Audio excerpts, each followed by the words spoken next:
Hey guys, and welcome to the second episode of the Sports Sermon. I'm Jason Gandhi. I'm Dylan Staggy. And I'm Dan Majors. And we are coming to you with the All-Star Special for the MLB this upcoming week, starting off with the Home Run Derby on Monday and the All-Star Game following suit on Tuesday. Well, just a quick facts about the All-Star Game. The AL has won the last three, and the National League has not won since 2012 in Kansas City. But in the Home Run Derby, Todd Frazier took it home for the NL in his hometown of Cincinnati, and he is looking to defend his title. As we get started going into the Home Run Derby, it is the bracket format as it was last year when Todd Frazier won it in Cincinnati, and the matchups for this year are the number one seed Mark Trumbo, the leader in home runs thus far, taking on the young number 8 seed Corey Seager from the Los Angeles Dodgers. Going down to the 4-5 matchup, you've got Robinson Cano, the past champion in 2011 from the Seattle Mariners, taking on the power hitter in Giancarlo Stanton, who never fails to hit the ball farther than anyone else in the league. Moving to the right side of the bracket, you've got the 3 seed, the small-town Adam Duvall from Cincinnati, who not many people know of, except for recently when his power has come on strong. He will be taking on Will Myers, started off in Tampa Bay and is now in San Diego, where the All-Star Weekend is being held. He is going to try to win as the 6th seed and bring it home to the city of San Diego. And lastly, you've got the 2-7 matchup where Todd Frazier, the defending champion, is back at it for the Chicago White Sox this year, taking on Carlos Gonzalez from the Colorado Rockies. So, Dan, what's your predictions on the Trumbo-Seager matchup? Who takes the cake? I've got Trumbo in this one. He's number 1 seed. He leads the league in home runs. And my X factor for the whole entire home run derby is whoever is hitting second. You see, in all of the matchups last year, the guy who hit second won every time except for one. So that might be a big factor again this year. Staggy, what do you got? Well, first off, I do have to agree with Dan's X factor. It definitely, I think, would be a lot easier to hit second and know how many you have to get before. But I also do have to agree with his prediction in Mark Trumbo leading the league in home runs, and I think he'll be able to outlast the young guy Corey Seager to get the win in this matchup. All right, well, I'm going to disagree with both of you because I can't go against my Dodger in the first round. Corey Seager, the young shortstop, is going to upset the Oriole of Mark Trumbo and move on to the semifinals. Only has 17 homers on the year so far, but he's going to beat the number 1 seed and start the upsets. Moving on down to Cano and Stanton. Staggy, who you've got, and honestly probably the most talked about matchup because Cano, the past champion, but Giancarlo can hit it farther than anyone else in the league. So, Staggy, who do you got in the pivotal 4-5 matchup? I got to go with Giancarlo Stanton, even though Robinson Cano has a lot of experience in the home run derby. I got to go with Giancarlo because he is a home run power hitter anyway, so I think his swing is really used to that, and I think he'll be able to pump a lot of balls out of the park. Dan, what do you think on the 4-5?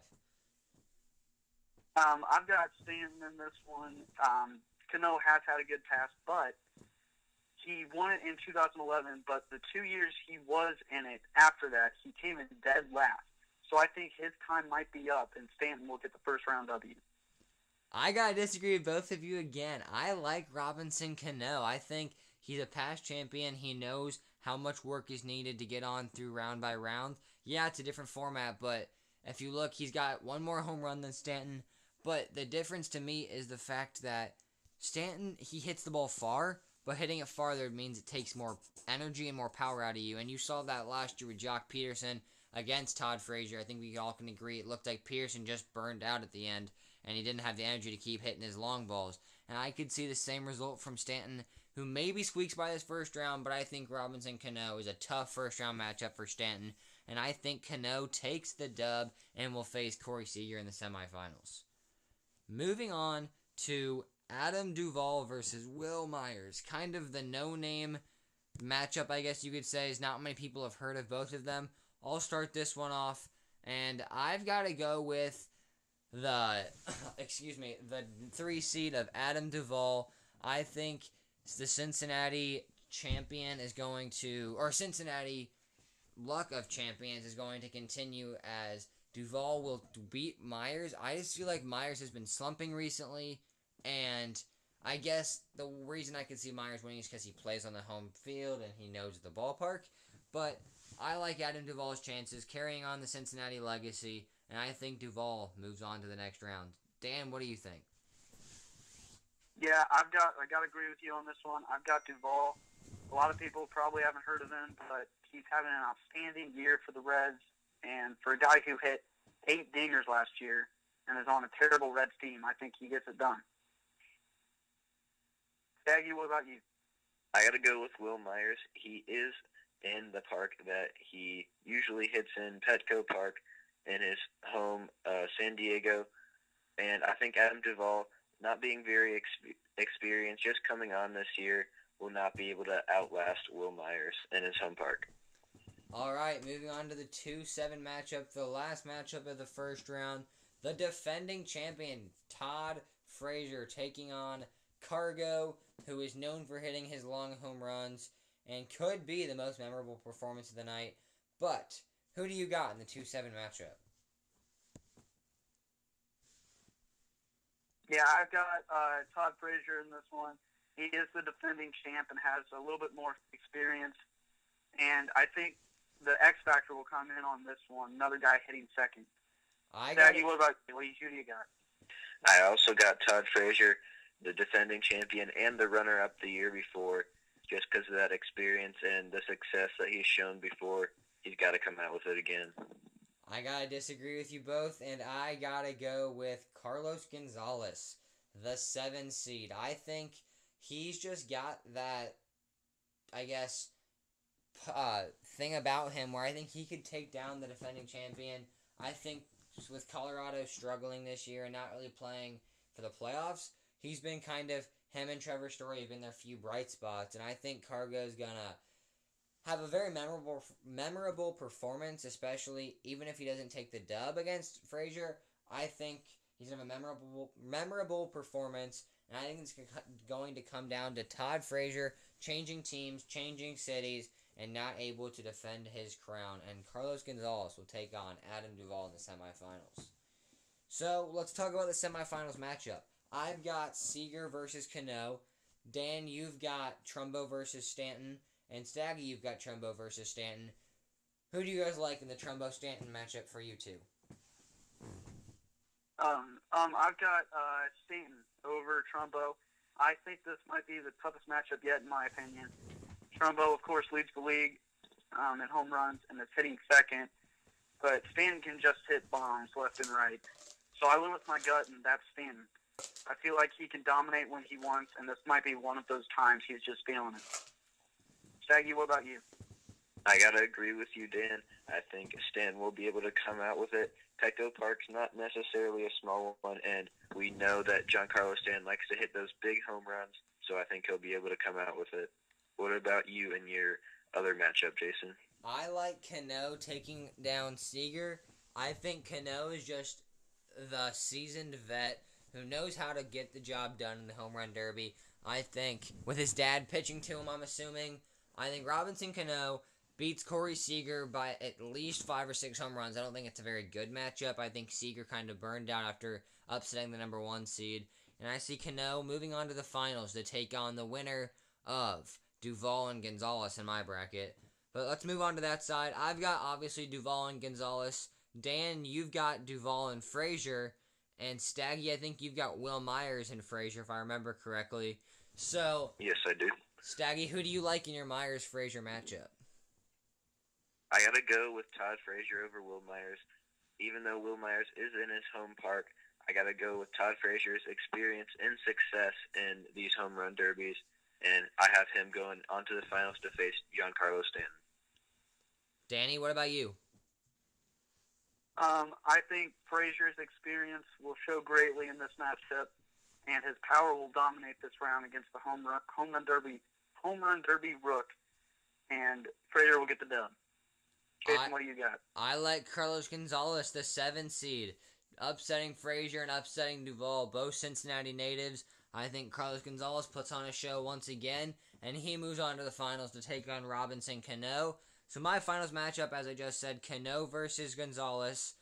Dan, you've got Frazier versus Stanton, I think, and same Yep, with that's it. Staggy, if that's correct. I have the same one. All right. Giancarlo Stanton and Todd Frazier. So, Staggy and Dan, who do you guys like to take the cake and be the 2016 Home Run Derby in San Diego, California? Well, I've got Giancarlo Stanton in this one. These two faced off in 2014 with the old format, and Stanton couldn't even get one into the seats. But I feel like Stanton has learned, and he will knock off the defending champ in a good one. Staggy, who do you got? I also got to go with Giancarlo Stanton. I'll agree with you again, Dan. I think that Giancarlo Stanton, having that experience from last time, will be able to get some more in the seats in a bigger Petco Park. And Todd Frazier, he can't win it 2 years in a row, can he? Well, I mean, Cespedes did win it 2 years back-to-back, so I wouldn't put it past Frazier. But regardless, I've got Cano versus Gonzalez, and I like the seasoned vet, once again, Robinson Cano, to continue to upset and just continue to take dubs on his way to be a two-time Home Run Derby champion. I think he defeats Carlos Gonzalez by a pretty wide margin. I think Cano and his dad have that connection that's pretty hard to bet against. I think Cano knows what he's doing. He's been there before, as I've said in the past. And I just think Robinson Cano will be your 2016 Home Run Derby champion. Yes, and on Twitter, follow at the Sports Sermon with a Z and tweet at us your Home Run Derby prediction. Yeah, we'd love to hear what you guys think of our Home Run Derby predictions, what you think about ours, and who you guys think. So make sure you tweet at us, and we will definitely comment and reply back to you guys on what we think about it. But let's move into the All-Star Game. I mean, it's in San Diego. Staggy, what do you think about the All-Star Game being in San Diego? I think it's great for the city of San Diego to host this All-Star Game, get some buzz coming in there. Of course, with the football this year, the situation with the Chargers trying to leave, but they couldn't leave. But anyway, the game being in San Diego, some buzz, some sports buzz into the city, and the uniforms this year, paying tribute to the old Padres. If you haven't seen them, we'll show them on the screen for you guys right now. But the color scheme, the old Padres, yellow and brown. I'm not a huge fan of the color scheme. It's kind of boring and really doesn't have to do with the different leagues, just kind of more the Padres. But I am a fan of the letters. The letters do look cool. A lot of people say they look like the old Taco Bell logo. So I am feeling the lettering, not really the color scheme, though. What are you guys' thoughts? Yeah, I think everyone's got to agree. The color scheme is not the most appealing to the eye, but I like the throwback to the Padres' old unis. I think everyone's got to agree that's a pretty nice look, regardless of the colors. I like you said, the font is pretty nice, and I just can't wait to see how this All-Star Game takes place, and hopefully the NL can finally take the dub after losing 3 straight. And speaking of the All-Star Game, let's go to who do you guys think will win the All-Star Game and why? Why do you think NL or AL, who wins, and why do you think so? Danny, let's hear it from you. I've got the NL in this one. I think whoever has the better pitching will win the game, and the NL by far has much better pitching. The top 10 ERAs in the MLB all belong to the NL, and 5 out of the top 6 for leaders and strikeouts all belong to the NL. Staggy, what do you think? I've got to agree with Dan. I do think the NL pulls off this one, even with the injuries in pitching, with Bumgarner, Strasburg, Syndergaard, all not pitching for the AL, or the NL, excuse me. They still do have better pitching with Arrieta, Cueto, Lester, and Bartolo Colon, and more on the mound for the NL. And I just think, also, it's kind of, if you haven't seen the rosters, it's kind of like Cubs versus the Red Sox, and the Cubs are obviously better in the starting lineups. So I think the NL will be able to pull it out this year. Yeah, I've got to agree with both of you. I think the NL does win, but I've got to go with a different reason than just the pitching. I think you've got to look up and down that lineup. I don't see one guy who can't potentially hit the ball out. I think Buster Posey, Anthony Rizzo, Chris Bryant, Addison Russell, Bryce Harper, Carlos Gonzalez. If you just look at that, that's an unreal lineup. And the fact that they've all on one team, I just don't see the pitching in the AL to be that strong to be able to hold them off. Yeah, they've got Chris Sale, who's been dominant. Yeah, they've got Corey Kluber. They've got a bunch of guys. But I don't think they'll be able to get around Bryant, Rizzo, Posey, Harper, etc. So I like the NL not because of their pitching, but because of their bats and their pure power that they've got on the offensive end. And Staggy, who's your pick for the MVP? I know your Angels, Mike Trout, was the first ever back-to-back MVP. And do you think he's going to take it again? But since you picked the NL, that'd be very odd to see the losing team take the have the NL have the losing team win the MVP. So do you think Trout wins it for the third time, or what are you thinking? Well, as much as I want to pick Trout, I don't think he will be able to win the MVP with the NL winning. So I'll go with Bryce Harper, still young and now has some All-Star experience. Last year's NL MVP. I think he'll be able to have a big game and be able to get the MVP for the NL. Danny, what do you think? Who's your MVP? Well, me and Staggy agree again. And I've got Bryce Harper. You could say him and Mike Trout are maybe the two big young stars in the league right now. And Mike Trout has won the MVP the past 2 years, of course. But even though Harper is 0 for 6 with 3 Ks in his All-Star career, I feel like Harper is going to have a breakout game and take home the MVP. Jason, what do you think? I've got to disagree with both of you again. I feel like I'm getting teamed up over there. It's 2-on-1 or something. But I've got to take the third baseman, Chris Bryant from the Cubs. There's no chance he's listening, but you heard it right there from who you just said were the two young stars of the league. You just left him out of there completely. I think he puts kind of a chip on his shoulder and he goes, the Cubs are about to do something special this year, as they were my pick to win the World Series. I think Chris Bryant shows the Cubs are here for real, ends this whole slump talk, and he takes home the MVP. Chris Bryant, Addison Russell, Ben Zobrist, Anthony Rizzo, Dexter Fowler, all 5 of them plus Arrieta show why they're the best team in baseball, and Chris Bryant takes home the MVP for the NL. So that's kind of a wrap for this All-Star special. I know it's going to be a great 2 days as the Futures game and the Celebrity Softball game was tonight. I think it's going to be a great 2 days. Home Run Derby, definitely interesting, as you saw a lot of disagreement there, as well as the All-Star game. They're always fun to watch. So now let's throw it over to Staggy for the Sports Bible. Hey guys, and before we let you go on today's episode, we have our quote from the Sports Bible, which today's will be from Tony Gwynn, who passed away a couple years ago, unfortunately, from cancer, and we thought a quote from him would be especially important with this episode being about the All-Star Game and this year in San Diego, who Tony Gwynn played for most of his career. So the quote from him is, knowing the strike zone is very important, but I think the first thing is knowing yourself, knowing what things you do well. So an inspirational quote from Tony Gwynn to end off today's episode. And we want to thank you one last time for tuning in to the Sports Sermon. And make sure you subscribe to us on YouTube, subscribe to us on iTunes, and follow us on Twitter for all the updates on future episodes. And we'll see you guys soon.